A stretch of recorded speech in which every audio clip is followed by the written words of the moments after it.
Greetings, folks. Daniel Wickwire here, and welcome back to another episode of Kaiju Movie Review. I am, as always, joined by my ever-loyal co-host, Mr. Zach. Hello. And this time, he will not leave me in a bunk, covering my whole body as if I was dead while my arm is chewed on by an amoeba. Somebody will get that eventually. Yeah, I can't promise anything, but... Okay. That's the fun. Zach, what news you got for us this week, my man? Aside from like a couple of big stories, it's been kind of a quiet week. At least as far as I've seen. Maybe I missed something. There's so much stuff that shuffles past me, it wouldn't surprise me. I just wanted to report on something we just got word about a few days ago, and that is regarding the trademarks for the 42nd Super Sentai series. Isn't that crazy? Can't stop, won't stop. Can't stop, exactly. It came close a couple of times, but if Car Ranger... Yes, so if Car Ranger and Go Busters couldn't kill it, nothing will. Although, personally, this is just me, I didn't think Go Busters was all that bad. No, actually, I enjoyed the bit I watched of it. It just has a sweet opening song too. It does. It does. Word got out on September 25th, 2017, so not very long ago. Toei had filed 2 new trademarks with Japanese Patent Office. These were for Keisatsu Sentai Pato Ranger and Kaito Sentai Lupin Ranger. Pato Ranger, yes. This has led people to believe we might see our first double Sentai season. Double Sentai? Like a 2-team season? No. You can't do doubles. No, and it's weird. I haven't seen anything that would suggest that they're doing a double season, but at the same time, they usually only trademark one team name. I mean, who knows? Maybe they're thinking forward. Maybe this is going to be like... I know it's not an official Sentai, but maybe this is going to be like an Akiba Ranger kind of weird thing where it's going to be like 2 seasons running simultaneous. Who knows? Marketed to different demographics. Exactly.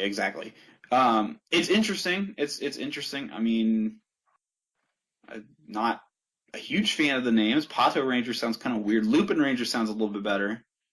But hey, you know what? You've been doing this for 42 years. You're going to have a couple of misses. Yeah, well, it's bound to happen eventually.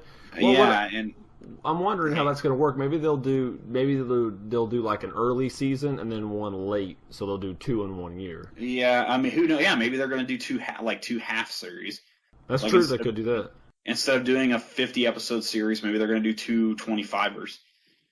Or 26ers. Or whatever. Well, maybe they're doing that because it'll make it easier for the Saban to adapt it for the U.S. market. Please don't give them anything. They've already started doing that. They worked with the American side for the current series. Ninja Steel?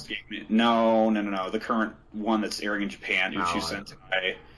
The Space Ranger. The space one. Yeah, there you go. Outer space. Power Rangers in space. Okay. Uchu Sentai Q Ranger. Oh, that's right. They worked very closely with Saban, from what I've heard. Okay. So it's going to be a very easy season for them to adapt, which they've done. I mean, there's stuff in the past. I mean, by all accounts, Go Busters should have been an easy season for them to adapt. But clearly it wasn't, because they decided to gloss over that one entirely. Exactly, because it used like all the terminology from the U.S. show. It's Morphin Time was the Henshin call. The robots were called Zords. I know there was a lot of people that speculated it wasn't going to happen because they had a human villain, and then guess what? Power Rangers Dino Charge. They had a human villain. That's true. Well, that is interesting. Well, keep us posted if you hear anything else about it. I'm sure you will, but I'm curious what comes of those 2. Yeah, I will definitely. I'll definitely be interested to see what they're going to do. Especially lately, they have just such a huge team this year. It'll be interesting. That's a lot to work with. I guess they figure. I mean, again, like Q Ranger is a 12-man team, kind of similar to what they did with the. I can't even think of the Japanese version of Dino Charge, which had like a 10 or 12-man team. Yeah, too many people, man. Too many people. I know, you get characters lost in the shuffle. I mean, I haven't watched a ton of Super Sentai shows, but I can tell you that they already have enough difficulty with developing characters beyond, superficial archetypes. So yeah, they'll get it figured out. One way or another, or it'll suffer. My news for the week is actually 2 bits of news. Well, technically 3, because I'm going to squeeze this third one in because I completely forgot about it. First off, I want to do a shout out to a Facebook group / television network. It is tku-tv. This is something I hinted at a long time ago that we were working with. tku-tv is part of Toho Kaiju Union, and they actually have their own television network, which is streamed via the internet. They have a few different places you can watch it. I usually watch it on their Facebook page, but there's other means through Ustream and so on and so forth. We'll include links below. They do themes of kaiju, special effects, samurai stuff, generally toku, but some other Japanese cinema and some American cinema every day. And Friday, Saturday are usually their big days. They do Saturday morning cartoons. They do Friday night theme night, and it's really cool, and it's well done and very professionally made. And they've actually showed some of our content on there in between some of the movies and television shows. Oh, that's cool. I wasn't aware they've actually showed our stuff. Hey, for people who are fans of the stuff I tend to talk about on here, they also do Sentai Saturday. They do Sentai Saturday. They do a lot of different stuff, and it's a really great place. They've even shown Japanese Spider-Man. So yes, they have. So go check it out. Like I said, we'll put links in the description below. It's very cool. They've shown some English, but most of it's, I've seen a lot of dub with subtitles. I've seen Inframan on there. I've seen Battle for Outer Space. They've had a lot of stuff, and it's a really good community, and people just seem to have fun with it. So go check them out. Secondly, is actually a new Facebook-esque social media site came up maybe a month or so ago. I didn't really jump on it right away, and I finally did, and this is for you too, Zach. It's a website called summitkaiju.com. It is a kaiju-centric social media page. And I joined it, and I just joined just the other day. So please go check them out. I'm on there. I'm posting our content on there. It doesn't seem to be a lot of people yet, but it's relatively new, so it's going to take time to build. It's got a very nice interface. It's very simplistic, very easy to use. It's like Facebook Lite. It's not just crap everywhere like it's gotten recently. They've added so much to it, but it's nice. Go check them out. Again, link in the description. Lastly is another quick note. Godzilla, King of the Monsters, the American film for 2019, in fact, officially finished filming today. Oh, already, huh? Oh, yeah, it's done. Now they got to go on to practical. Finishing that quite a ways out. Yeah, well, I do a tirade about the supposed leaked look at Godzilla, but I'm not going to get into that because that whole thing just made me mad. So yeah, I saw your tirade about that on. Yeah, I wasn't Facebook. mad. I wasn't mad about them leaking it. I was mad about everybody making a big deal out of nothing. Anyway, that's fine if you're excited for it. Let's go on to our movie today. We are actually going to be reviewing The Angry Red Planet from 1959. It has a runtime of roughly 83 minutes. It was directed by Ib Melchior, produced by Sidney W. Pink and Norman Maurer, written by Sidney W. Pink and Ib Melchior, starring Gerald Moore as Colonel Thomas O'Banion, Nora Hayden as Dr. Iris Ryan, Les Termaine as Theodore Gattel, and that name should be familiar to you because he was actually the scientist in The Monster from Piedras Blancas, which we reviewed several episodes back. Oh, yeah, I thought I recognized him. I know, the name, I was like, Tremaine. I was like, Tremaine, why does that sound familiar and not, yeah. And I was like, oh, okay, I know who that is. And it clicked, so, and I, of course, looking at him, too. And then Jack Kruschen as Sam Jacobs. I will say that Ib Melchior definitely wins the name award. I know. I don't know how I feel about Ib, but I like the last name Melchior. I just think it sounds sweet. So that dude is win. We open our picture with a group of generals and professors discussing the reappearance of spacecraft MR1, which is Mars Rocket 1, which had been lost for 61 days after a voyage to Mars. The ship is unresponsive, so they devise a plan to retrieve the rocket using its remote control system, weighing it against killing if there are any possible crew left, and if there's any fuel remaining on the vehicle. Fortunately, the vessel does have enough fuel to return and land safely in Nevada, with 2 surviving crew members on board, Dr. Iris Ryan and Colonel Tom O'Banion. Both are in need of medical attention. Iris practically being in shock, and Tom having some type of green growth on his wrist. Various doctors attempt to coax information out of Iris to both figure out what happened on Mars and a way to save Mr. O'Banion. She recalls her trip to Mars with O'Banion, Professor Theodore Gittell, and Sam Jacobs. We are treated to various activities and banter from the crew while they're awaiting their arrival on Mars over a period of, 40 or 50 some days it takes them to get there? Yeah, it's like 45 or 46 or something crazy like that. Yeah, so they have to something crazy unrealistic. Yeah, exactly. Relatively tight quarters for, again, a handful of over a month and a half, pretty much, and they just them exchanging stuff and sciencey type stuff. A lot of typical kind of 50s kind of sexist stuff. And, yeah, of course. But that's what happens with a film. Product of the area. The crew lands on the red planet and notice the absolute silence surrounding it. After some tests, the group suit up and explore the surface. While investigating, Iris is attacked by a giant plant and saved by Sam and his freeze ray. They quickly return to the ship and deduce that there's something unusual going on, that someone or something is manipulating what is going around them, and they can no longer contact the Earth. Yeah, it's weird. It's like somebody turned off the Wi-Fi. I bet it was John Johns. John. The following day, the group attempts another venture to the outside. This time, they are attacked by another creature, one much larger than the previous. An animal dubbed the rat bat spider. That's official. Patent pending. That is not at all a tongue twister. Not at all. They manage to escape again, but not without Professor Gittell getting attacked first. The group concludes that they need to depart that day and not stay the scheduled 5 days. However, the ship is unable to leave. A massive magnetic force is holding it onto the ground. With increasingly dangerous animals and situations, how will our adventurers make it off Mars alive? We know 2 of them survive, but what happens to the rest of the crew? Because, right? We're Tarantinoing this, we start... Exactly. We flashback. We're doing this Boondock Saints style. Exactly. Oh, of course, we got to do that. With that being said, creatures and special effects. We actually have an interesting menagerie of creatures in this. Now, I kind of like how they scale it up. You got your little carnivorous plant. I don't want to say Venus flytrap because that's like the stereotypical kind of plant to go to, but there's a lot of other carnivorous ones. Like a bell plant, like a victory bell. Which is a Pokemon, but it is modeled after an actual carnivorous plant. That's not a Venus flytrap. There's that, which is interesting. I like that creature, and which is not seen much in the movie. And of course, the rat bat spider, which is essentially the icon of this film because it's such a wacky design for anything. And why would Mars have a rat bat spider? But whatever. Yeah, whatever. I mean, suspension of disbelief. Hey, spoiler alert! That was probably my favorite scene in the movie. So we'll definitely go into that. There's. Yeah. When we actually get to the closing statements, I have a lot to say about this movie.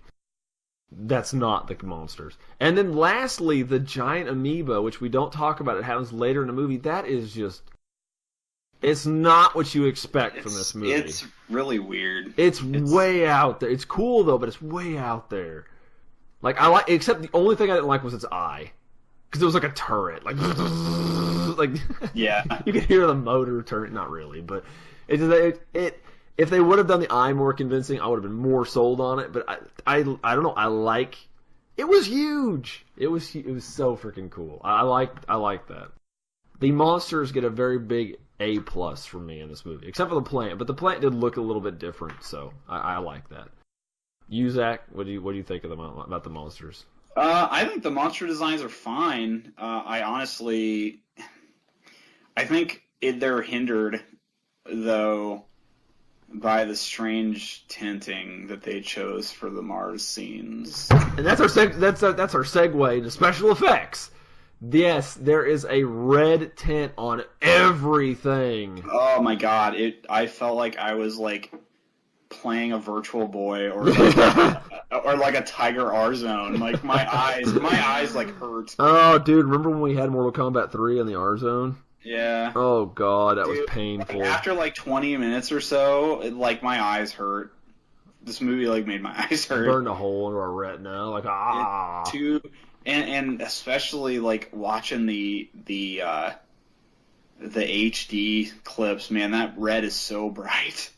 I don't know. I don't know if you ran into that with the Blu-ray, but man, watching the HD stream of it, man, that hurt my eyes.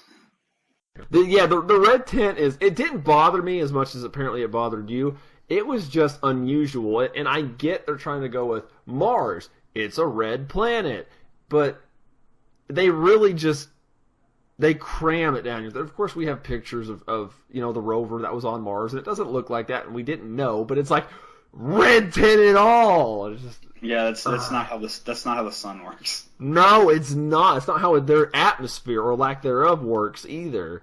It did give an interesting aesthetic to the film, to say the least. That being a huge distraction aside, I thought the monster special effects were really good. Like, for what it was for this movie, the time it was made, 1959, it wasn't a big budget film. I thought they did a really good job with the creatures. Yeah, that's exactly what I was going to say. Like, given the era it came out, and then the fact that it wasn't a big budget film, like, I mean, this was a drive-through movie. This was not a big budget film that was going to go to like regular theaters. Oh, this was the kind of movie that was going to be played in drive-ins.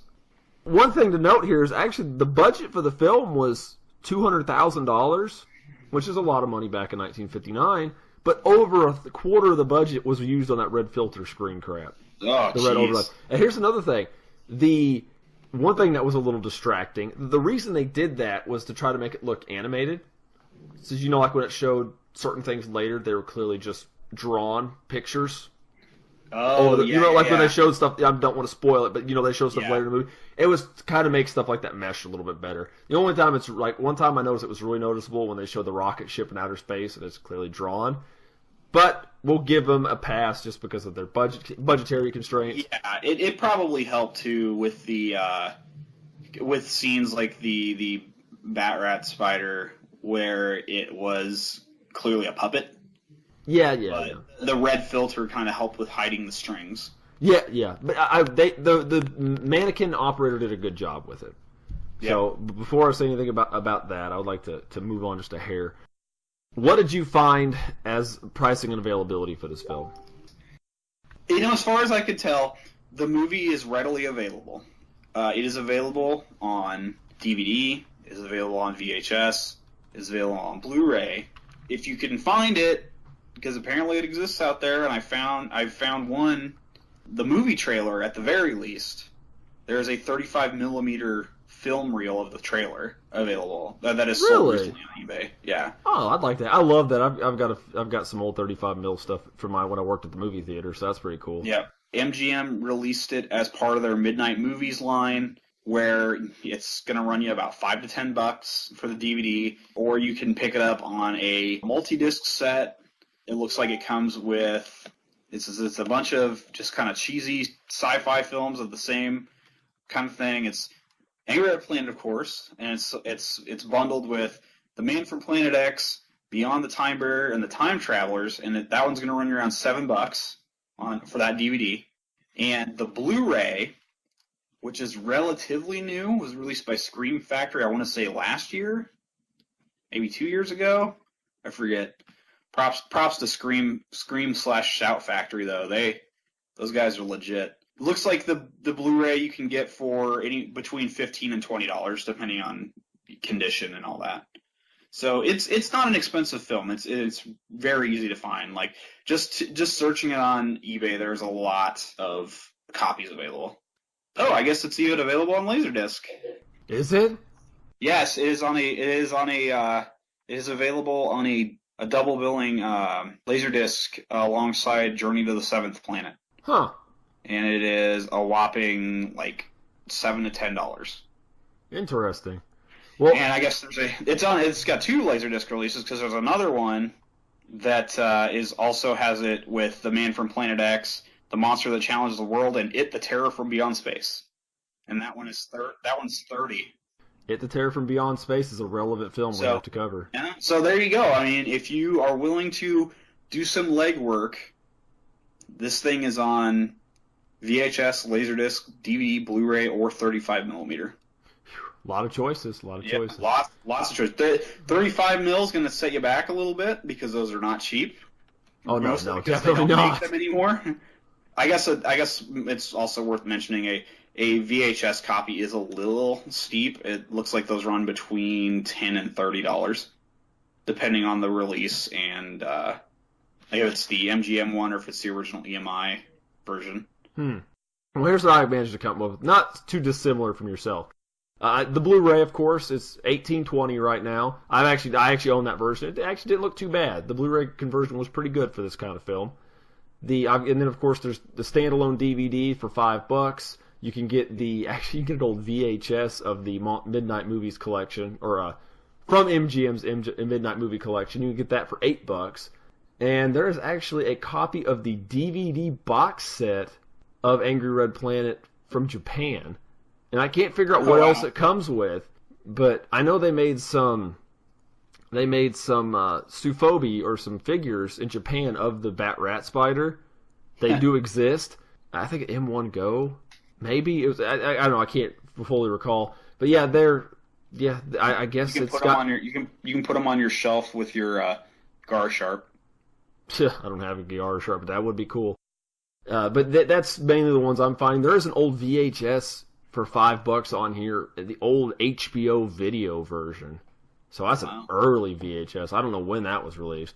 But there are some collections, as you mentioned, but I just based it on just the standalone Angry Red Planet. So there's a lot of versions. I would recommend the Blu-ray just because, and maybe when you watched it at you didn't see the Blu-ray version, maybe that's why it didn't look as good. The red scenes didn't, but it was much more manageable in the Blu-ray, I felt. But it could have just been me. It is also worth mentioning, I feel, if you have Amazon Prime, it is available for free as a streaming title on Amazon Prime. So, Zach, now that you've seen the movie, you voiced your opinion on the normal aspects we cover, do you recommend this movie? Why? And favorite and least favorite scene? I think the movie's worth seeing. I mean, it drags a little bit in the beginning. Maybe like the first 20 minutes or so is kind of slow. Once they get to Mars, the movie really picks up. The favorite scene, like I said before, would probably be the scene with the Bat Rat Spider. I think it was just the most fun scene in the movie. And least favorite, basically everything else on Mars, because that stupid filter hurt my eyes. But I mean, like you said, that could just be the way that I watched it. I mean, again, it is available legally to stream through Amazon, so that is an option for people who want to see it. So if you have Prime and you are curious about the movie, hey, you don't want to pay for it. When I said at the end of the last Kaiju movie review, I said I had not seen this movie, I actually lied. I had watched this and didn't realize it. The beginning of the movie, I like how they Tarantino it and kind of flip it back around. Where you see them coming back from Mars. And yeah. Like you see the remainder of you see what happened play out the rest of the movie. Yes, and I like that they went flat, played it essentially in reverse. You figure out who survives, and then you just need to find out how it happened through everybody else is finding out. You've got the doctors and stuff that are finding out from her with the flashbacks and so on and so forth. I love that. I just thought that was a fun way of doing it, and especially in a movie like this, you don't. At least not that I remember seeing this a lot at this time period, at least in these kind of movies. Yeah. Yes, it's true, once Mars hits, it gets a lot more exciting. It is not the most exciting at the beginning. It's actually quite boring.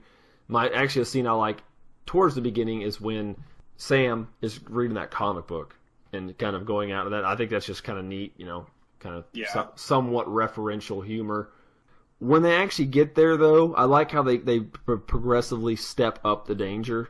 Like, you have the plant, and then all right, we'll keep going, and then the Bat Rat Spider. And I like the scene of how they deal with the Bat Rat Spider, like the effect after they use of course, I'm just going to say they use the freeze ray, but I like the effect that they used. That is cool.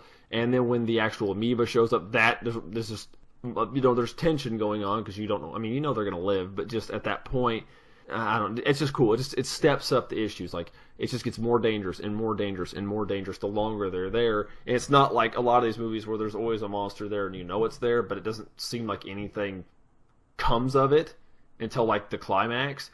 But it wasn't like that. It really stepped it up slowly. And the ending, I'm not going to spoil it. I love the way the movie ended. I thought that was the best part of the movie. I loved the scenes with the amoeba and everything, but I like how it concluded and how it wrapped everything together.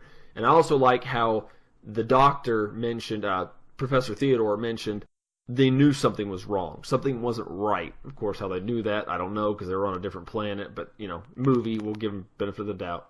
They knew something was wrong. Something else was going on. And it's just kind of there in the back of your mind while you're watching it. And it's I just love how it concluded. I love how it brought all that together, which you don't normally see from a movie like that. It felt like there was more going on than the typical late 50s, early 60s throwaway science fiction film. And that's what I liked about it.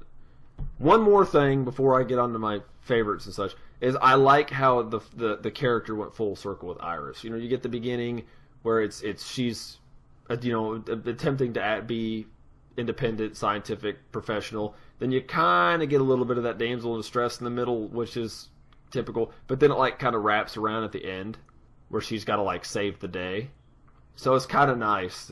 I will say that's one thing that bothered me towards the end, when she figured out how to deal with everything, how the male scientists were so dismissive of her. I'm glad that they brought her saying, hey, I know what I'm doing. I am a biologist. I know what's going on. Shut up with your medicine. I'm going to fix this problem. And I just like how that came about. Yeah. But my favorite scene is probably going to be like Zach. It's going to be between the bat rat spider and then the amoeba. It's real. I want to lean more towards the bat rat spider, but it's real. It's between those two. Least favorite would probably be any selection of scenes from just when they're on the ship, kind of frittering time away.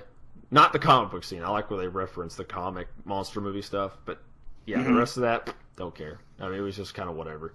It took a good bit of time for it to get where it wanted to go, but once it hit, it ran with it. Lastly, before I move on and forget, I do recommend the film, at least for one good viewing. It is a slow but enjoyable experience, especially for the payoff at the end. I thought this had one of the best payoffs of this kind of movie we've covered so far, especially for it not being like a big Universal or kaiju film, just kind of an under-the-radar, for the most part. It's got a fan following, but under-the-radar science fiction film from the late 50s. I thought it had a great payoff, and I recommend you at least watch it to see that one time.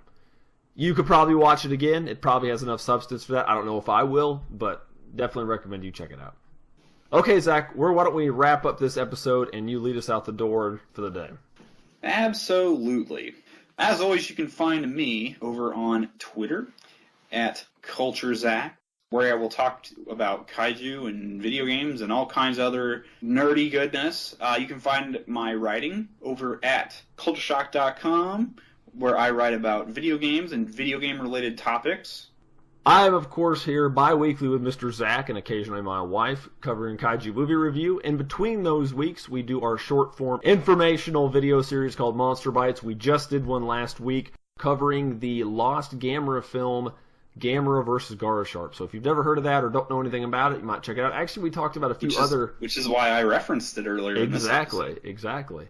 And there's actually, we cover a few other lost projects and that, some other Gamera films. So you might, and other kaiju films, so you might check that out just for the sake of maybe learning something new about a movie you didn't know about. Of course, I'll put all the important links in the description below to Zach's Twitter account, my Twitter account, the Kaiju Movie Review Twitter account, Facebook page, tku-tv, Summit Kaiju, all that fun stuff. It'll all be in the description, so please check those out. We do appreciate you guys tuning in and hanging out with us. And Zach, why don't you go ahead and let the good people know what amazing film we're going to be covering in 2 weeks? Absolutely. Because next time on Kaiju Movie Review is going to be a little bit of a return to form. And it's something that I've been waiting months to do. Dan, I have one word to describe our next movie. Alpha. Centaurus. That's right. If you got that, you understand. We are talking about Godzilla vs. Mechagodzilla on the next Kaiju Movie Review. This is a movie that, spoiler alert, is one of my favorite Godzilla movies, so I'm definitely looking forward to watching it and talking about it with all of you. So thank you once again for joining us on this edition of Kaiju Movie Review, and we will look forward to seeing you next time. Oh yeah, and by the way, the next episode might be a little bit long because it's also my favorite movie of all time, so I will talk about it at great length with Mr. Zach. Yes, what he said.